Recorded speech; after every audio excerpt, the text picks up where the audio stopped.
के बाली संग झूमे मोर सजन, तोर मया मखोगे मोर मन।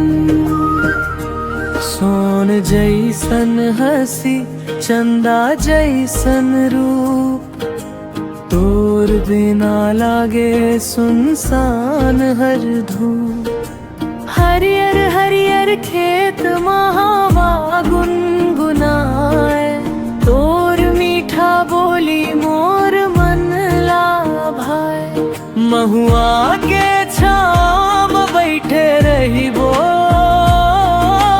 जन्म जन्म तक संग निभाबो। धान के बाली संग झूमे मोर सजन, तोर संग बिताए हर एक धन धन। पायल के छन छन चूड़ी के राग,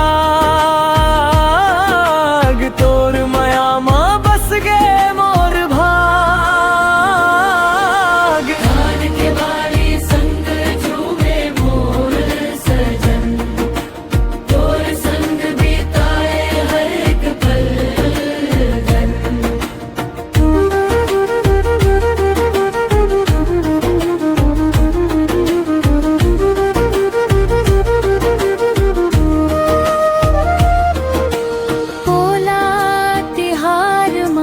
जबो संगे हरेली के गीत गावो संगे, अर पाके किनारा सपना सजाबो। तोर संग नई दुनिया बसाबो। सावन के बूंदा जब धरती मगिरही, तोर मया मोर दिल माँ